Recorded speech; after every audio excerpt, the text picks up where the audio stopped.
DMTV, bilile kamalo bana ebele.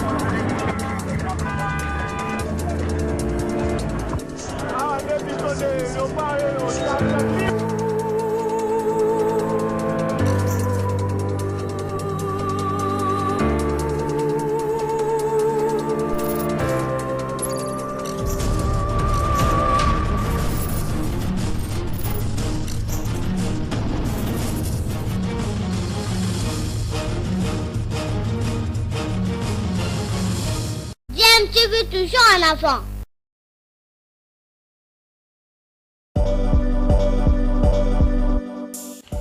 Vous êtes sur DMTV, bonjour ou bonsoir, tout dépend de l'heure à laquelle vous nous suivez. Tout plaisir est pour nous de vous retrouver, mais surtout de savoir que vous êtes nombreux en train de suivre votre chaîne YouTube DMTV. DMTV qui vous propose l'actualité, vous propose également des analyses et des réflexions sur des sujets d'actualité, sur des faits sociaux, tout simplement sur des réalités que nous observons ici chez nous en République démocratique du Congo.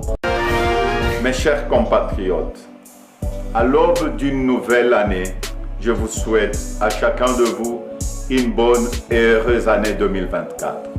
Qui dit année nouvelle, dit résolution personnelle. Nous venons de vivre ensemble une histoire qui nous lie à jamais. Je vous remercie tous pour la grande confiance que vous m'avez manifestée tout au long de la campagne où nous avons pu nous parler et dresser de plans d'avenir. Je remercie tous mes alliés pour leur soutien. Je vous remercie tous pour le vote massif que vous m'avez accordé. Au cours de nos rencontres, j'ai constaté que nous voulions tous un avenir meilleur pour nos familles, nos enfants.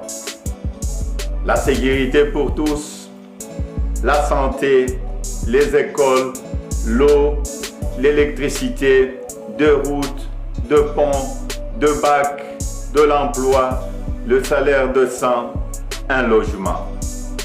Toutes ces choses simples qui devraient faire la dignité de tout Congolais, nous en rêvons. Je n'ai pas oublié les espoirs que vous avez placés en moi. Je n'ai pas oublié non plus vos exigences sur la qualité de celui qui doit gouverner notre pays. Vous me l'avez clairement exprimé. Vous voulez que le pays soit dirigé par des hommes intègres, ayant le sens de la justice et du bien commun. Vous exigez qu'on vous rende compte et qu'on vous associe plus étroitement à la gestion du pays, tant au niveau national, provincial que local. Lors de cette campagne, j'ai pris vis-à-vis de vous un engagement, celui de changer le Congo. Je n'entends pas le trahir. Depuis le braquage électoral du 20 décembre, dont nous sommes tous victimes, nous vivons une énième usurpation de notre souveraineté. De partout, j'entends monter des cris d'indignation, des cris de contestation, des cris de colère, des cris d'exaspération. Au mépris de l'expression populaire, un régime issu de la fraude, de la tricherie et du fait accompli veut s'imposer à nous. Il n'en sera jamais question, absolument jamais. À l'aube de cette année nouvelle, au cours de laquelle nous aspirons à la paix, à la sécurité, à la stabilité et au développement, nous savons tous que nous ne pourrons jamais bâtir une nation apaisée et tisser le lien du vivre ensemble sur le mensonge, la fraude et la tricherie. Nous ne pourrons jamais bâtir un pays, un État, une nation sans retrouver notre fierté qui appelle à pouvoir choisir librement nos dirigeants.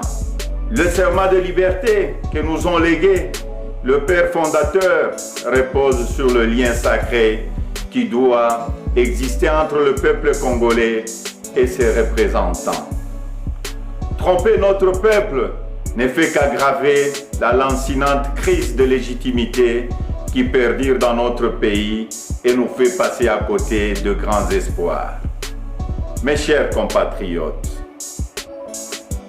à vous tous qui avez porté vos suffrages sur moi, à vous tous qui savez qu'ensemble, un nouveau Congo est possible, je vous fais le serment de ne jamais vous abandonner.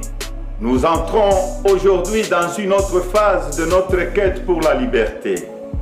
Nous devons ensemble soustraire notre pays de main de la prédation, de la corruption, de la gabegie et de toutes les injustices. C'est pourquoi, avec d'autres compatriotes, avec le force sociale et politique et prise de liberté, un sursaut citoyen est nécessaire. Sauver notre démocratie est devenu plus qu'une priorité. C'est un devoir et je ne faillirai pas à mon devoir citoyen. Raison pour laquelle je vous demande de ne pas baisser le bras, de ne pas céder au découragement ou au pessimisme, mais bien au contraire, de reprendre la marche que nous avons engagée ensemble. Parce que rien n'est fini, tout est encore possible.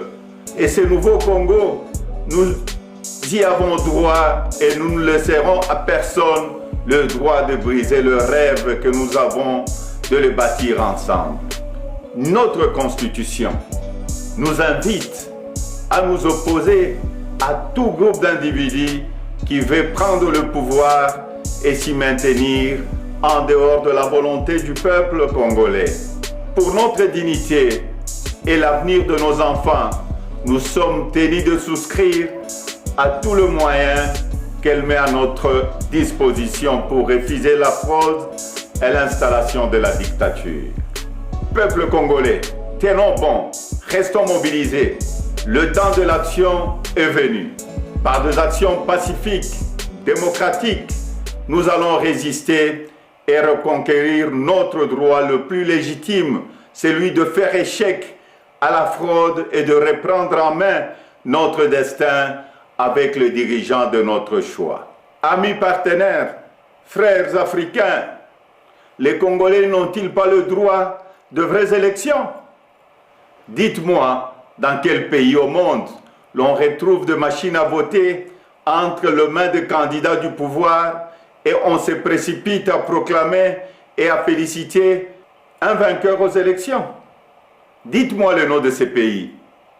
Citez-moi un seul pays au monde où l'on décide de prolonger la période des élections de 11 heures à 6 ou 7 jours et on se précipite ensuite à féliciter le vainqueur.